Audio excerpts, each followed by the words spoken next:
Good evening, guys and gals. Well, we're kind of winding. I will be good to your bongo friend. You enjoy your nights. Sure you will. So we're kind of winding down on the faction reviews, and I'm gonna keep. We're gonna try to do other things in lieu of factions that are we've already covered, and because I think we have Angmar and Isengard left, and today we're doing Isengard. And I hope you guys will enjoy this one. I'm going to go ahead and get this out of the way at the beginning of the video. I will say it at the beginning and the end. Like, comment, and or subscribe. We are inching ever closer towards that 100 goal, guys. And like I said, I'll let you guys pick what we do to celebrate for the 100. So after the faction reviews, I will be doing the Who Would I Cast series. That's something that I'm going to start doing. We did meet that light goal, and we're gonna go from there. We're gonna do that. So anyway, let's get playing. And I will probably pause the video halfway through, or I'll probably pause halfway through, look for the ring, and get everything going, and yada yada yada. So we will do that. So Isengard, like Mordor and the Misty Mountains, gets an open base layout. Kinda sad about that. Not my preferred thing. But we are on for Linden. I tried a couple maps, like a couple other maps while testing today, and it didn't really work. I wasn't really feeling it, Alright. So let's go ahead and go with their Palantir first. So they get the vision of the Palantir. Why is it so dark? Un momento. Let me go. Yeah, that way you guys can see somewhat of my face. So, Tier 1, you can either get Vision of the Palantir, which you can spy on enemy forces, or Tainted Land, where you get 25% armor and are resistant to fear. I'm going to go ahead and go with that. Their unique ability is Wizard's Tower, improves Citadel to Wizard's Tower and enables research of special upgrades.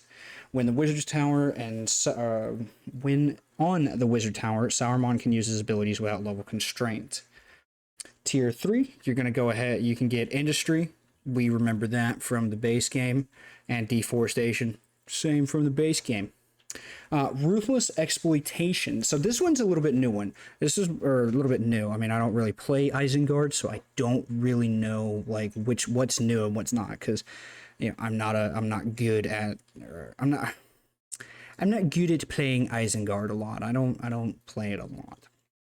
So you can pretty much summon a free lumber mill on the map. That's one of the reasons I chose for Linden, and I also kind of like the map. You can get free lumber mill. Second tier 3 power, you can get Sauron of many colors. Sauron gets 50% magic damage, minus 25% cooldown on skills, and he has 1,000 points of life. It's a passive ability. Freezing Rain, pretty simple. I mean, pretty self-explanatory. We know Freezing Rain. This one's a little interesting. So I was playing around with this a little bit earlier today. I'm going to try to keep the, speaking of today, I'm going to try to keep this video under 30 minutes, roughly. I do need to take a midterm, either tonight after I finish recording, or tomorrow morning. So either way, I need to go to sleep rather soon. So anyway, going back to this. So this provides different minions from Isengard. It's kind of like... I mean, they're all summons, but they're different. You get Grishnak's boys. That would have been funnier if they spelled it with a Z, but that's just me. You can summon Grishnak and 2 orc hordes to hunt enemy heroes. You get the Wildmen of Dunland. Several hordes of Wildmen to fight for your side. And the one that I think is actually probably the best out of all 3 of these is the Traders of Rohan. You get 2 hordes of Rohan traders. Pretty decent, I think. Isengard is unleashed. Unleash the power of Isengard at a selected citadel. Left click to C. We're going to have to get to that. And then the Fires of Isengard detonates a pile of mines at the target location. The explosion causes devastation towards the center, or more. It causes more damage towards the center and kind of like flakes out away as you get further and further away from the blast. Kind of, I would assume, like a regular explosive. I don't have any dealings with explosive. Well, I mean, so when I say I don't have experience with explosive, I don't have like experience with boom booms. Like I have experience with firearms, right? Like that's my fucking major. I'm a prospective gunsmith. That's kind of like my thing to do. So anyway, from the little, what is this, camp, I think it's called? Or sorry, settlement. You can get lumber mill, standard. Build a mine shaft, which reduces the cost of heavy upgrade, or heavy Urix, which is actually pretty decent. And clan steading. I really don't give two fucks about the clan steading, but I'm going to go ahead and get it anyways. So the first unit you can get are these Urukai hunters. I'm not a huge fan of how Isengard upgrades, if I'm going to be 110% honest. Alright, so the first Urukai, they can't get upgrades, but they can level up to 10, and as they level up, they get better bonuses. They get like their banners if Ugaluk or Lurtz is on the field. But here's the really kind of shitty thing, right? You can't really. It's very difficult to tech up, if you will, as Isengard, because you have to get 1,000, and it's for all of your unit production buildings, except for, you know, the clan steading, because they don't have a rank. And then you gotta go to the fucking forge, and you get the workers tools. So you can't upgrade all of your buildings to level 2. You gotta spend 1,000 here and another 1,800 to get these to level 3. So this is just level 2. So 900. So you're at 1,900 for level 2 for everything. So I mean, you essentially kind of have to pick and choose what you're gonna go for. So you kind of have to go for this early on. I would assume, because I mean you can't. You only get 4. You only get 4 of these. You can't really like spam them out or anything. So I mean, it kind of makes Isengard less versatile and more like linear. But it's kind of like Rivendell. Rivendell, you have to go for certain upgrades because you get, you know, da da da da da. But then, yeah, you get, or not, no, it's actually nothing like Rivendell. What am I saying? So Isengard is not my favorite faction, if you can't tell. I would much prefer playing Mordor than I would anything else, or hell, even the fucking goblins. But see, you got the 1,000, and it doesn't even upgrade quickly, so that's a problem. And we can get Lurtz, Ugaluk, Bill Fernie, which I'm probably not going to get because I really give nothing. Like, he is such a weak hero. I don't even think he's not even a hero. And you have to pay to upgrade him. I'm okay on that. Grima Wormtongue and Saruman the White. I may get Wolfgar. I may do that. I don't know if he's like any good, but we'll see. I like to get Ugaluk first for his heal, because that's pretty fucking OP. If I'm going to quote, if I'm going to say so myself, it's very OP. Oh fuck me. So now you can get your Urukai warriors with this, with the 2 here and the 1 out here. My Urukai warriors are 270. These guys are 360 and 360. Since we're fighting Rohan, I think I'm going to go ahead and do that. I'm not really like all that worried. These guys were supposed to die. Actually, you know what? I may save up for a hero. Ooh, did we get Lurtz or Ugaluk? Oh yeah, you can also get Saruman for 4,000. So I mean, it's kind of you know, there. I can see like the versatility. I can see where you're going for, or what you're going for with this. But at the same time, I feel like there's better ways to do it. If you were gonna lock the tech upgrade or tech up to to like 1,000, and it upgrades everything, or like all your resource or your unit production, I kind of feel like, and this may unbalance the game completely, but I feel like you should get all your buildings to level 2. Like, that's the trade-off. It's slower and you pay more, but you get everything to level 2. But that's also, it's probably not a balanced way to do things, and I get that, but at the same time, like, come on, what the fuck, dude? 1,900 for tier 2, and then this is 1,500, and another 900, not to mention the outer settlements is a little bit, or is more, or it just, you keep getting more and more money here. So I mean, it's a little ridiculous, if I have to say so myself. This is kind of dumb, but I don't know.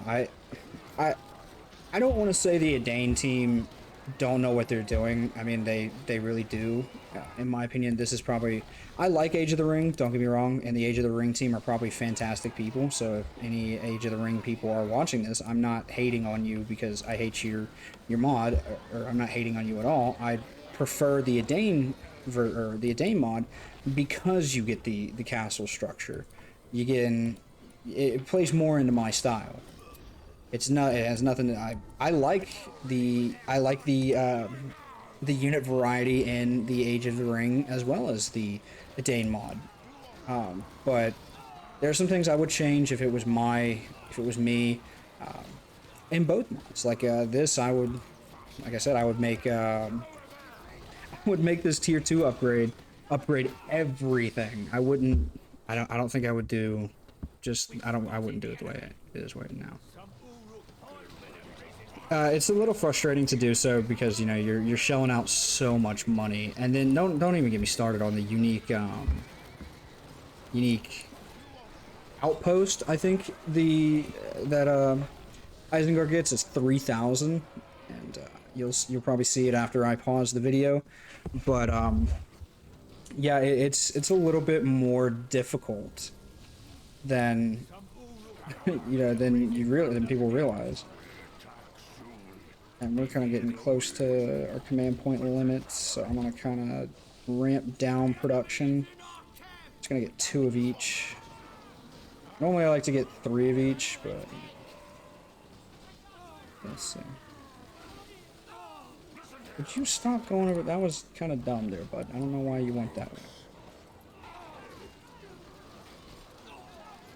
way. Do I have fun with Isengard? Yeah, on lower difficulties, I really do. But on higher difficulties, I don't think I could. It would definitely not be easy.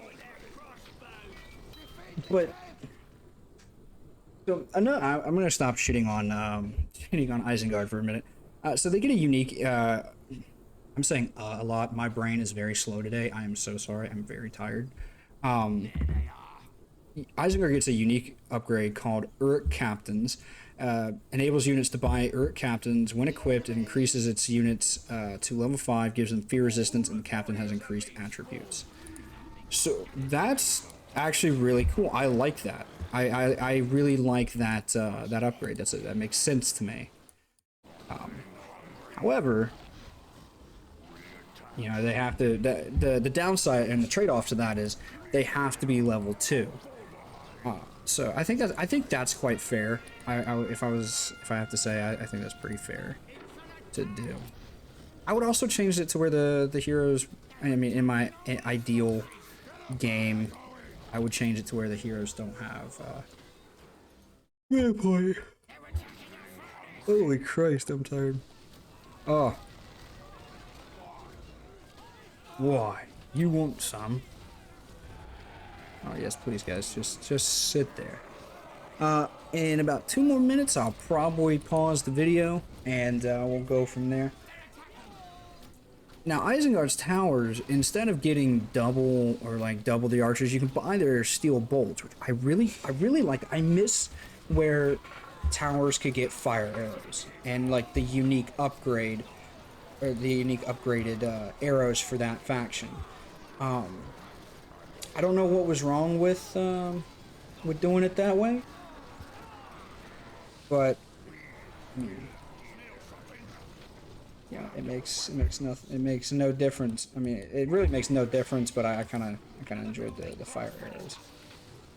That was always fun to see, you know. All right. And I want to hear what your guys' favorite faction is. If you're watching this and you've been watching the series, or this is the first video you watched, congratulations, welcome to the channel. I hope you hit that subscribe button, and I hope you'll enjoy it here. I really do. You guys, tell me what you guys want to see. What kind of unique, or what kind of scenarios do you want to see done? And yeah, just let me know, and I'll definitely do it after we do the Who Would I Cast series, which I'm really excited to film. I just have to get a time where I'm not tired and I can devote a good like 40 to 50 minutes to stream, or not to stream, to record and like do the research beforehand, and I just have to have like a good time block. And unfortunately for right now, that's kind of not gonna happen, because like I said, I have midterms. But to keep this under like, I don't know, like 30 minutes, I'm gonna go ahead and pause real quick. I will see you guys. It seemed like a second to you guys, but it's gonna be like 30 minutes to me. For me. Also, I just want to let you guys know it is getting very fucking cold here, so if you guys have some firewood, please send that down to me. It'll be much appreciated. Currently, at time of recording, it is 57 degrees, and it's supposed to fall to the low 40s tonight. That's not Florida. I hate the cold. I came to Florida, well, one, for family, my dad's family. That's one of the reasons we moved down here. Two, I've kind of stayed in Florida because of the beautiful weather. And you know what? It takes a special kind of person to live here in Florida. And I know I'm kind of padding the runtime a little bit, and I apologize, but I'm going to get on this tangent, and we're just going to be there. So, I moved to Florida. Been here for 10 years or so, something like that. I've been here quite a while. Since about 2008, I think. I don't know. I think that was correct. I think so. Anyway, so I've been here for a long time. Do you grow accustomed to the heat? Yeah. Yeah, you do. And it's a huge deterrent for people who are like, I want to live in Florida. They spend one summer here. They're like, I don't want to live in Florida anymore. It's way too hot. It's crazy as hell. People are fucking crazy. Granted, that's kind of one of the reasons I love Florida. I have a hair in my mouth, sorry.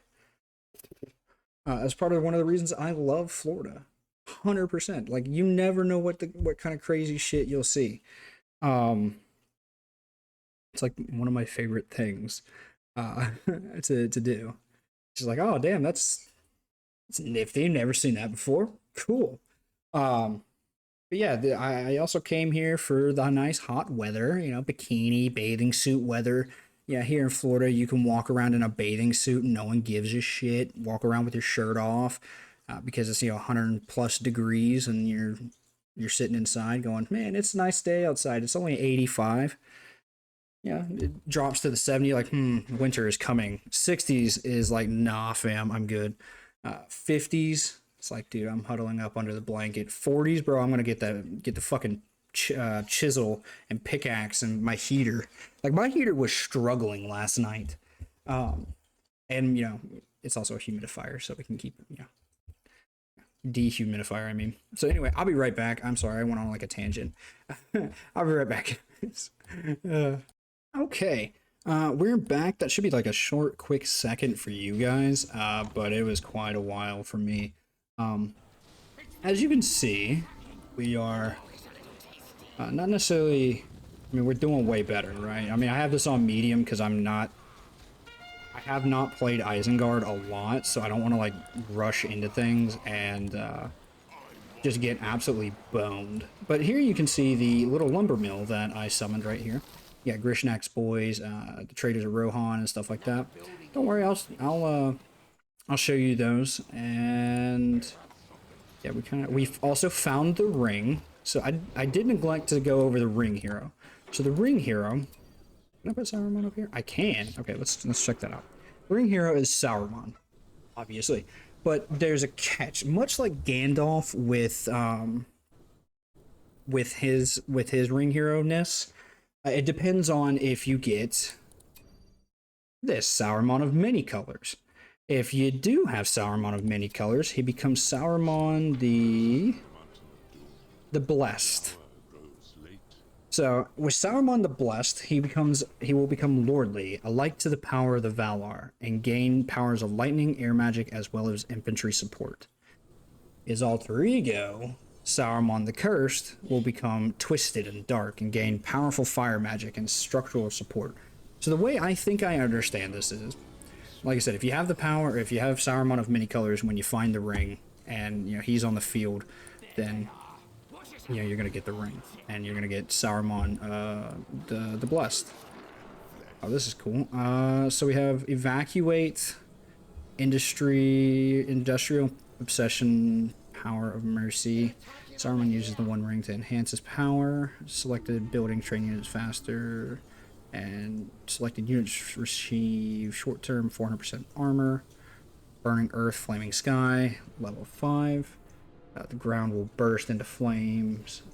Flames will descend from the sky. There should have been comma there, but hey, what do I know? Will descend from the sky and burn all enemies in the target area.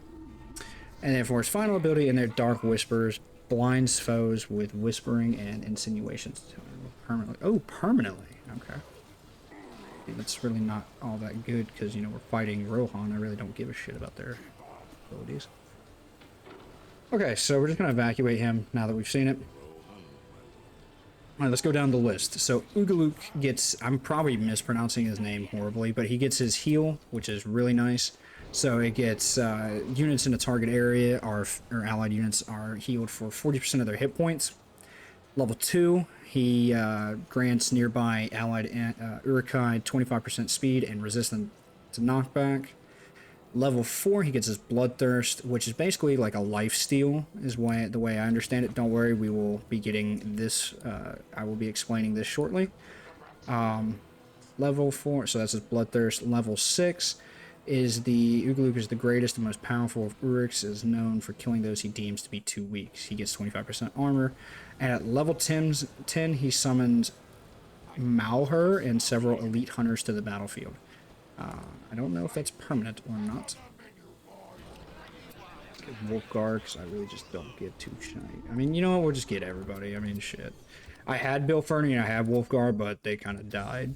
And I'm not all that upset about that. But, Alerts, toggle weapon, standard. Cripple, standard. Carnage, also standard. He gets Saruman's squad leader, allies. He gets basically a leadership. He gets a shield when he's in his sword mode, so he gets 33% armor, and they deal 30% more damage. Level 10 marks the enemy hero, monster, or heroic unit, and as his target for a very long duration.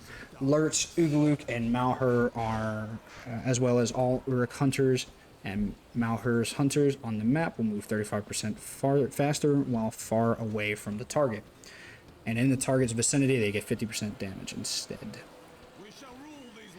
Okay, so I really don't care what you do, so you're going to stay over there. So Saruman the Blessed, his level 1 ability is he gets a passive ability.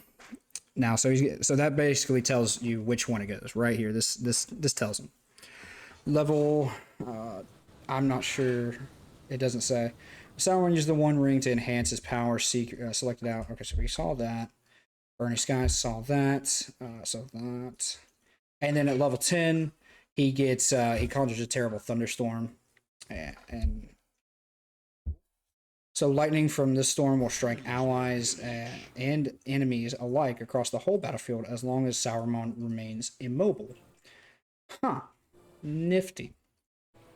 I debated on getting Sharku, but I figured you guys would not be happy if I did, or if I didn't. So level 1, he gets Wild Hunt. They get 100% or all surrounding war for 45 seconds. Surrounding wargs can howl without the ability having to reload after being used. And they also get 100% experience and 30% fat, and are 30% faster during this duration. Maneater, he devours a selected enemy units, and he regenerates 50% of his health and deals 30% more damage for a short amount of time. Scent of Blood at level 5. This was also, sorry, a level 3 ability. Scent of Blood. So if Sharku wargs and warg riders are in a battle with selected hostile, with the selected hostile battalion, they give him 50% armor.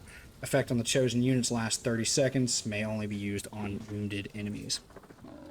Last word, Sharku needs to be level 7.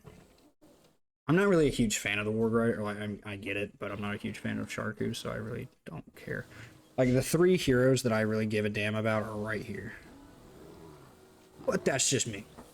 Sharku demoralizes an enemy hero with his last words. Enemy heroes in a great radius have their attacks, actions, spells interrupted, and have 50% less armor, while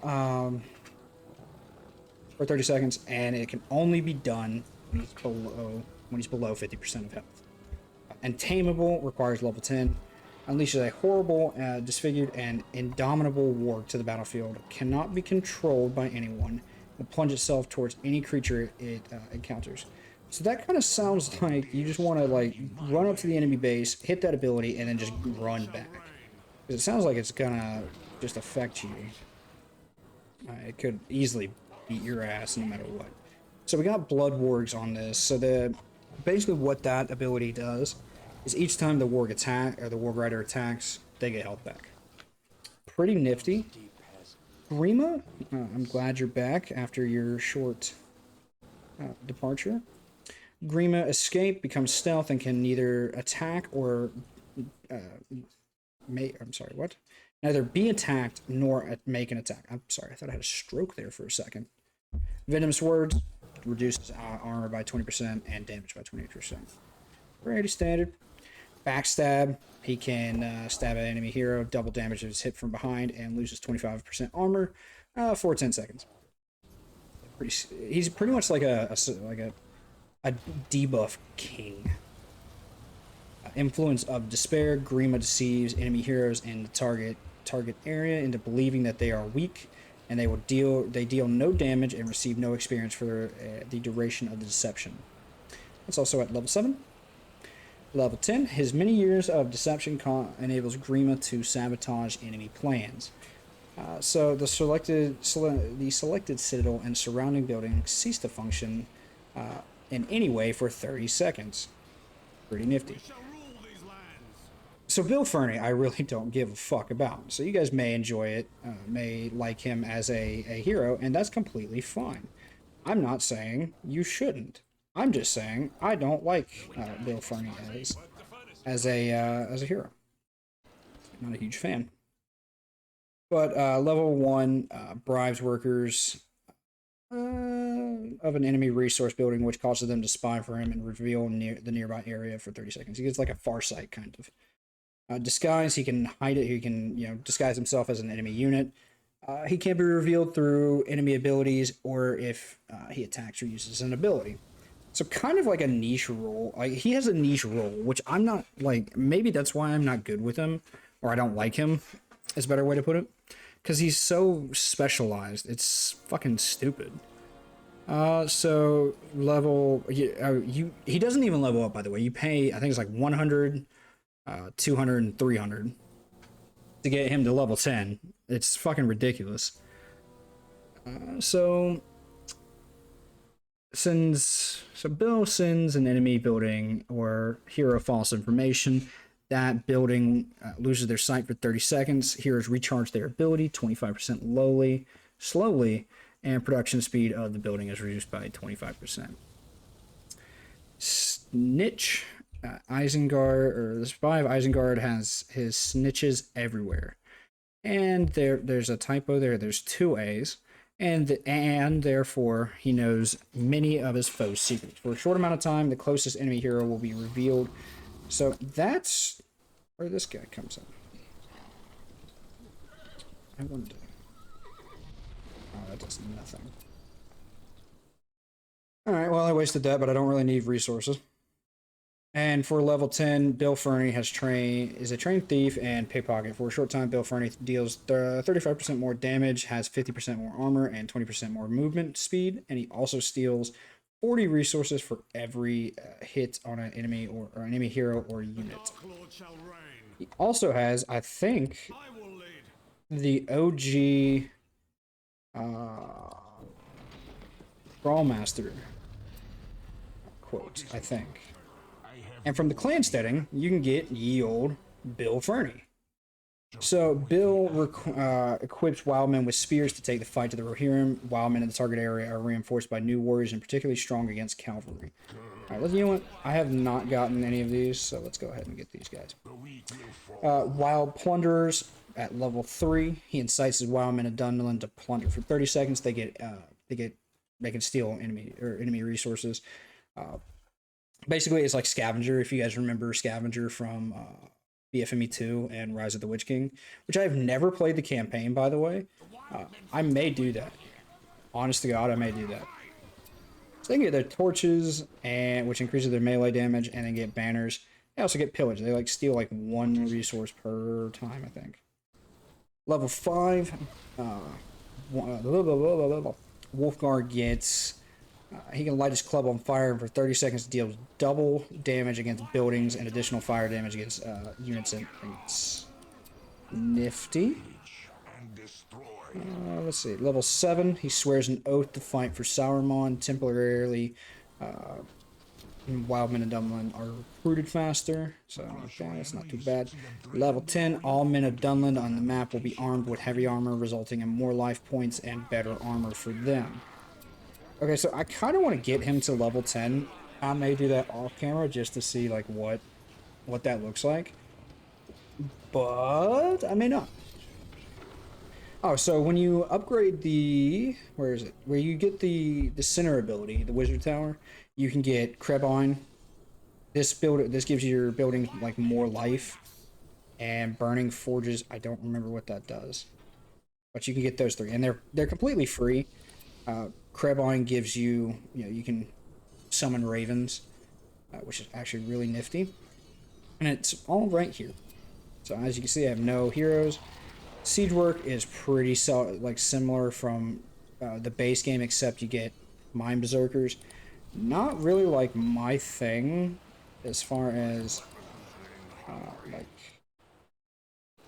what they do. I had Berserkers somewhere. Where'd you go, Mr. Berserker? You can also see I gave my Urukai these lovely shield bearers. So these shield bearers they're unit support. They're really good. So they can basically, when cavalry charges into them, it's gonna slow them down, and it gives them way better armor against projectiles. So it's great. I've never been good at keeping the Berserkers alive, so I really don't want to do that. So you guys get torches and banners, so you guys get really nothing ooh, we got something to do.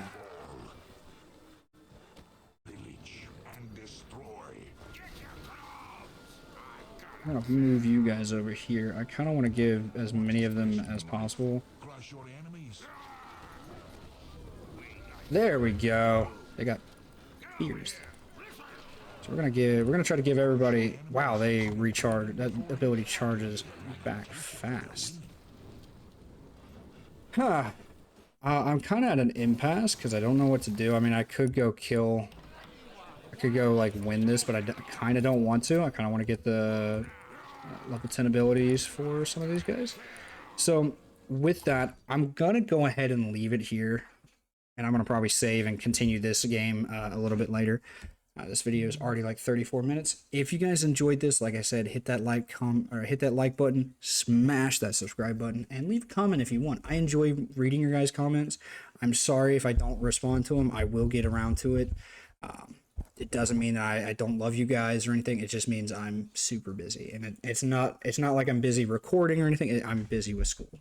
So I apologize, guys, but I'm really enjoying my school work, so I want to get that done as quickly as possible, and I'll be definitely more able or better able to do that. I think Sunday, which is what is Sunday's date? The 23rd, we will be streaming again. Until then, it will definitely be just it'll just be like recordings and stuff like that because, like I said, I have midterms going on the rest of the week. Sunday is the last day for midterm, so I'm pretty good on that. And then so next week streaming as usual, like Monday, Wednesday, and Friday, possibly. So be sure to check that out. Sundays are usually reserved for Twitch, so if you guys want to go follow that link in the description, you can to get to my Twitch. Or if you guys just want to stay here on YouTube, that's fine. I get it. But I will see you guys in the next video. Peace out, guys. Stay safe and stay warm. I'll see you in the next, guys. Which is Angmar. Put it on your calendars. Saturday. Or no, Friday it'll be coming out. Tomorrow. See you guys in the next one. Peace.